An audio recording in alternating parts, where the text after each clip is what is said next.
And I wondered if you could talk with us today about what we are to make of where we are going as it pertains to Project 2025 looming in the distance. We've got racial dog whistle. I mean, there are dogs barking everywhere right now. They're all hearing the whistle. The whistles are everywhere. They're louder than they ever have been. And I am concerned that we have just between now and November to really make sense of this in ways that will allow us to cut through the noise and to not allow ourselves to be snookered by people who are craftily using these messaging devices in ways that are designed to undermine not just our voter engagement, but our even our turnout. What are you seeing, and what are your top concerns for how we are entering this current political era? Um, well, first, I really want to compliment you because you're really sorry. You're raising the issue of race, and this is wild. But we know from research that racial anxiety was the number one motivator of Trump voters in 2016, and we know from after the fact research that racial anxiety was the number one motivator of Trump voters in 2020. Mm. We know that immigration is the number one issue for 2024, Yep. and nobody, with very few exceptions like you, is talking about racial dynamics in the 2024 election. Like Mm. it's like people are so, I think it's both a certain level of discomfort, but a certain level of ignorance about how race is working that is keeping people from talking about race. So people want to talk about everything, like his dynamics, Trump's line, the felony conviction. Will this make a difference? Will that make a difference? Low information voters. But there's no sustained sort of robust public conversation about racism in America right now and how it is the most important factor in the 2024 election. So Mm. that's the first thing. It's both a compliment, but like if you want to know my concern, Yeah.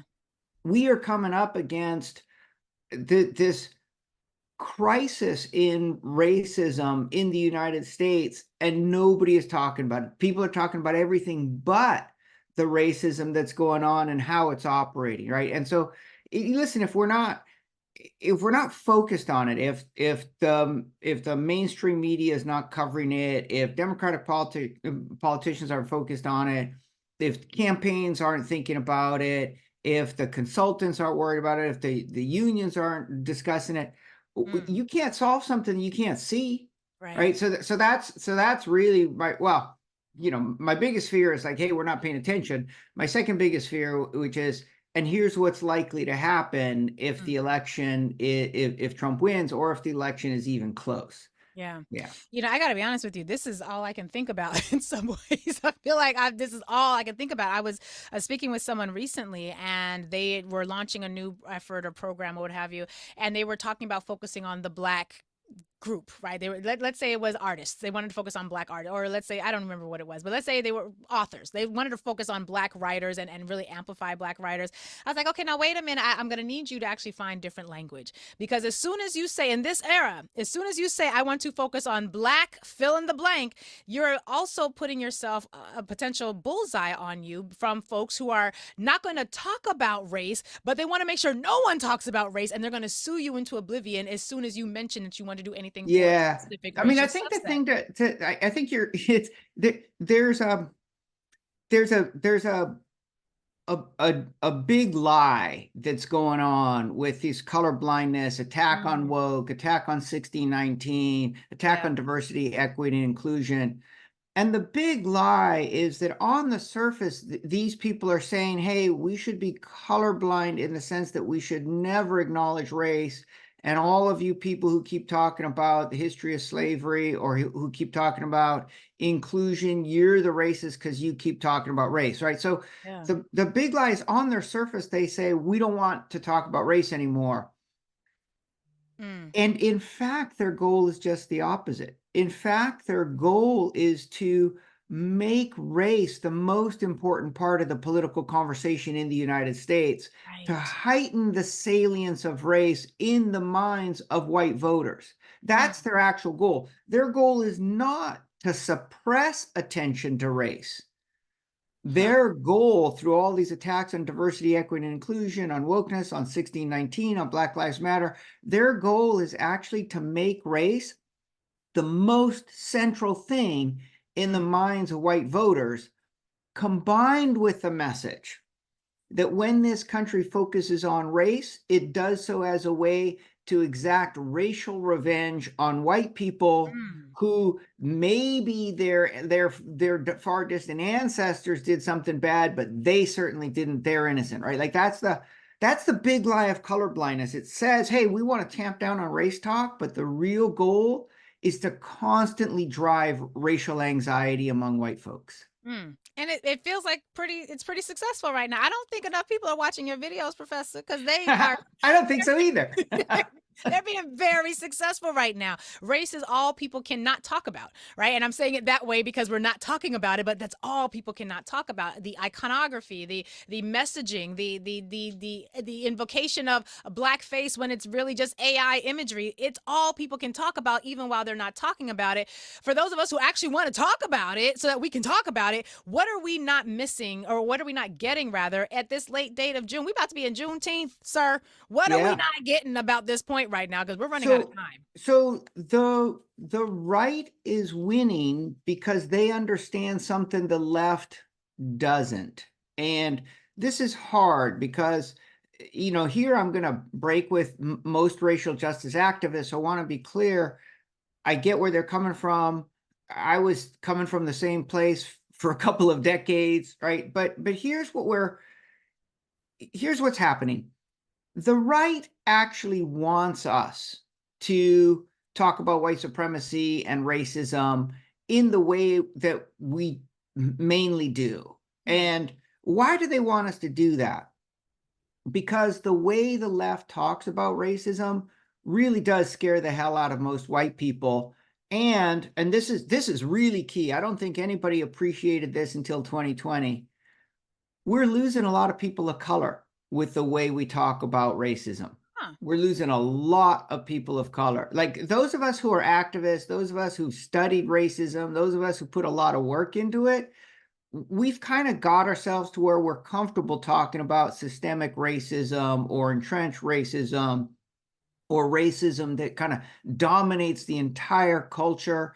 But for most members of communities of color, they don't want to hear that they're hated, that their children are hated, that the biggest population in the United States, that the most powerful people in the United States hate them. Like that's just a really hard message, and this is especially hard for immigrants, right? Like you're coming into this country, you're trying to make a better future for yourself, but especially for your children, and someone comes along and says, hey, I got bad news for you. You just brought your child into a setting that hates them, and their lives are going to be like limited and constrained and subject to violence, and you just messed up. Like, immigrants don't want to hear it, right? And let me just point out, 1 out of 10 African Americans are immigrants, and Yes. another 1 out of 10 African Americans have at least one parent who's an immigrant. That's right. So we're not just talking Latinos and Asian Americans, we're talking 20% of the African American population too. So Mm. when we try and understand, like, why so many people of color, in addition to white people, are kind of rejecting a racial justice frame or kind of taking the side of, like, I identify with MAGA, we got to put Americans first. Oh my gosh, I think, oh no, sorry, Newsweek today has a poll that says the majority of Latinos support mass deportation of undocumented immigrants. Wait, You're like, what? yeah, right. You're like, wait a minute. The majority of Latinos will support this Trump policy proposal to do the biggest deportations of undocumented immigrants the country's ever seen. Like, what's happening here? And some people turn around and say, well, that's if Latinos are supporting that, it's not race. If African Americans are supporting Trump, he's not racist. No, they're misunderstanding how racism works, Right. right? There's a story that the right is telling about racism. What they're saying is, we're locked into war between racial groups, and the real dangerous people here are the people who demand racial justice because they actually want racial revenge. Mm. Stand with the majority. reject the haters. And again, the haters are us, right? Those of us Right. who talk about racial justice, those of us who talk about slavery, those of us who talk about racism in the deportation context, we are supposedly the haters. Now, when the left turns around and we respond to that rhetoric by saying, you guys are a bunch of white supremacists, Who we don't know actually about use, American history. And if you understood American history, you would know why black people, you would understand that you are being used by the tool of them as a tool for the man to disrupt. We know these talking points, Professor. right. And as soon as we do Oh, that, man. the We right says, lost. hallelujah. That's what we wanted you to say, Wow. because So, that rhetoric scares people. So how It, do I have this conversation though and maintain fidelity to the truth, which is the truth is this is a racist nation. The truth is yes, I don't have any retributive bones in my body. You know how people say I don't have a racist bone in my body. I have no racial retribution bones in my body. I just want to live. I don't want my son to get shot. I don't want my husband to be destroyed by the police. I want my daughter to have an option. I don't really want revenge on anybody. I just want to live. How do I have the conversation about what's happening racially without yeah, feeding I love into it. I this love it. trap that they've set up on the right? Well, I love the way you started the conversation, which is like, how do we continue to tell the truth about what's happening in this country? So Yeah. let's start there before we start to how to have the conversation, because we all know conversations can be strategic and can be, kind of fudge the truth, but let's start with the truth. The truth is racism is so bad because racism is always, always a strategy of power and money. Mm, Always. that's right. And we can see that in the contemporary context. When we talk about the right does this and the right does that, what are we really talking about? Yeah, we're talking about politicians, but more than anything else, we're talking about billionaires. Mm, We're talking about all the dark money that is, the Koch donor network, or the funders of the Heritage Foundation with their 2025 plan. right. Trump, right? Like, as this, like, hey, this guy's got, maybe hundreds of millions, maybe billions, I don't know. And then he's got all, Elon Musk coming in and saying, here, let me throw my weight behind you.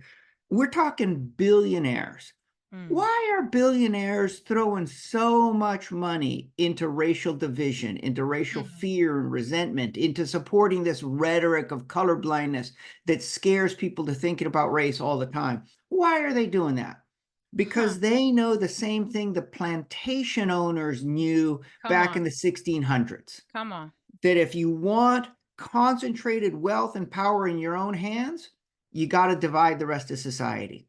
Mm, And in the United States, the single best way to divide people against each other so that they can't stand up to the billionaires, to the oligarchs, to the plantation owners, single best way, racism.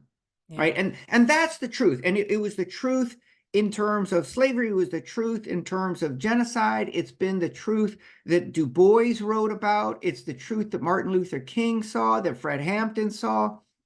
That's the truth.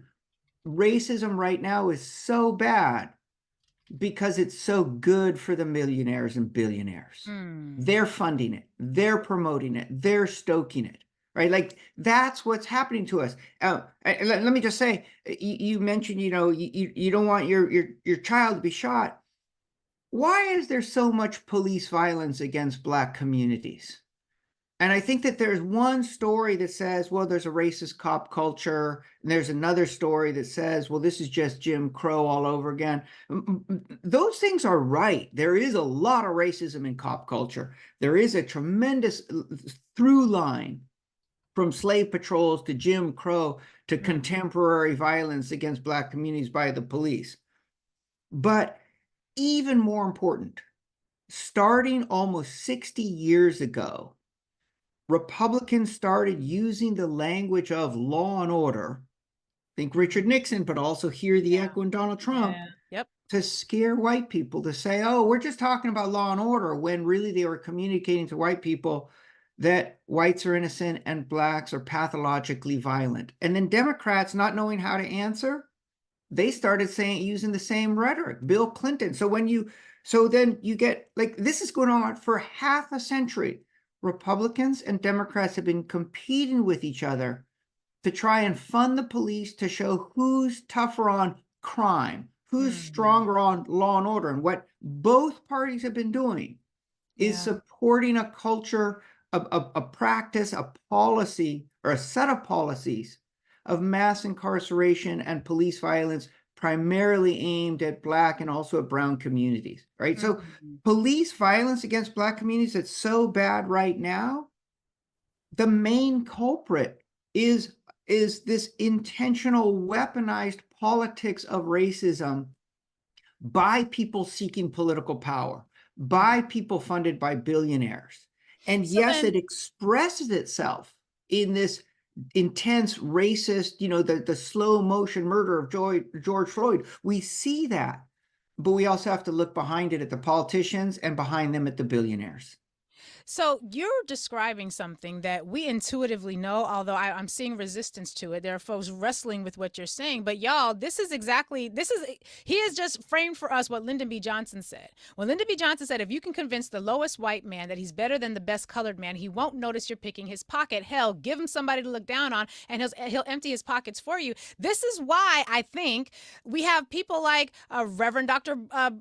William Barber, who is doing Moral Mondays, not Black Moral Mondays. He's doing Moral Mondays that use racial organizing tactics to bring people together across the divisions that are erected for us. We were having a conversation. I was in discussion with Jennifer Jones Austin, who's one of the leading organizers or one of the leading thinkers and folks who are doing a lot of this work out here on a true cost of living. And one of the things we were discussing was this idea that we forget that race is really just dressing for class. And we know this because race was used to determine who could get access to every economic class. Yeah. You could not be enslaved if you were white. Race was used to determine this was not the appropriate class for you. And we have this class dynamic in this society where race is really just the funky tool of the day that allows us Right. to talk Right. about all of these things. Yeah. And it really is going back to what was happening I talk about Wilmington, North Carolina in the late 1890s a lot. You had in the late 1890s, the Fusion Party coming together. Exactly. Poor white people,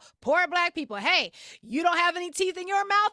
I don't have any teeth in my mouth, and we're different races, but we both need dental care. Your farm is going down, my farm is going down. We might be of different races, but we both need economic support. And they were doing phenomenally well, Professor, until the 200 white men and horses with guns came and said no more of this Yeah, coalition. the 200 white men on horses and guns funded by the Mm, big come landowners and on. the big business and mine and timber interests, right? Like again and again we see that. I do want to be careful here.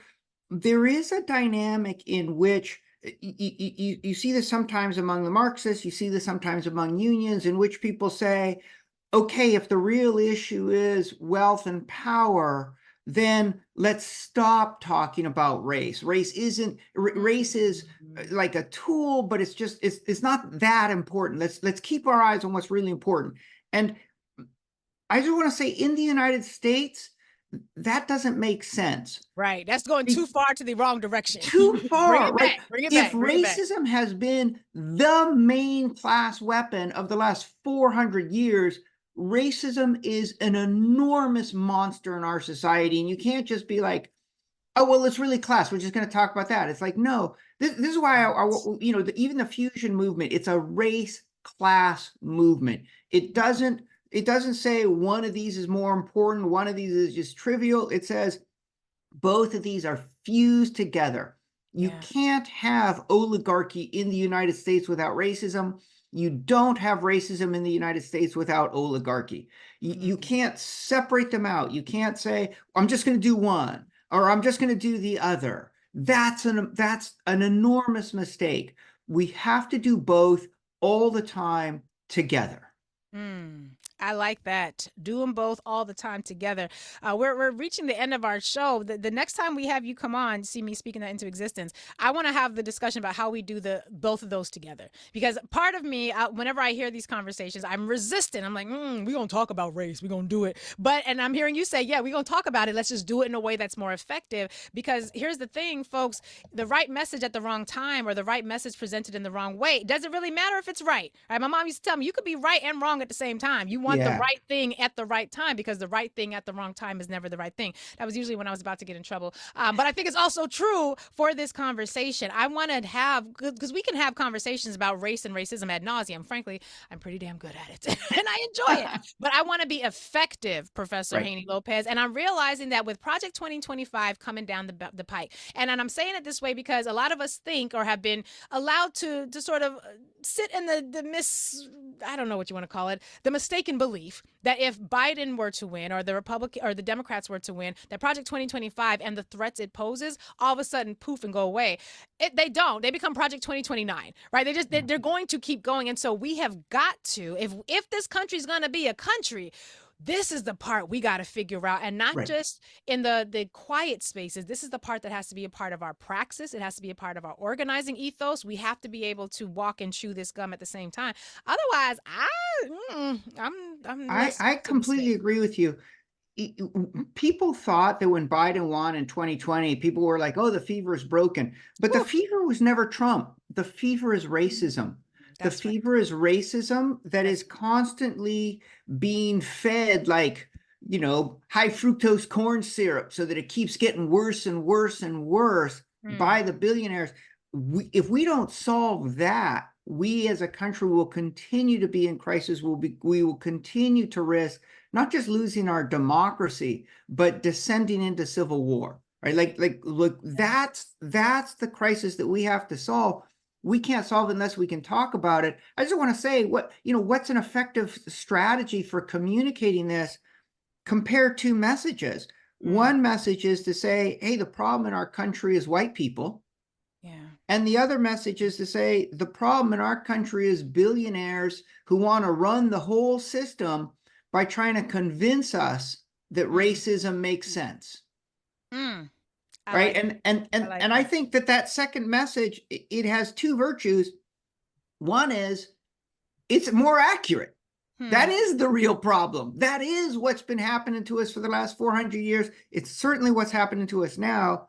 And the other big virtue is it allows everybody to see that they need to reject racism, whether you're white, black, brown, Asian, Middle Eastern, whatever you are. You need to build power with others across race lines to protect your own family. We Mm, are all in this together. Nobody's doing anybody any favors here. We're yeah. just trying to take care of our families. But what does that require? We build power across racial lines. And this is important. White people need to be part of that cross-racial movement that rejects racism and tries to build an economically just society for all of us. Mm. We call them the righteous whiteous. Our white friend, I got that term from a friend of mine, Feminista Jones. She righteous whiteous, not just allies, accomplices. People are going to really weaponize their privilege and power in some dynamic ways. Totally. Professor Haney Lopez, we're at the end of our show. What's the best way for people to get to your website, watch some videos? I need to watch the videos. They're not I long. They're easily digestible, and they make basic, practical, good sense. What's the best way for folks to connect with you? raceclassacademy.com. So, you can do it with or without the hyphens. I use the hyphens, race-classacademy.com. But that helps explain what's happened to us, but it also explains how we tend to talk about it. Some people denouncing white people, other people saying never talk about race. And then talking about this third way to say, let's talk about race all the time, but let's make sure that we're naming what's really happening. It's a Mm, divide and conquer weapon, and we all lose when yeah. we fall for racism.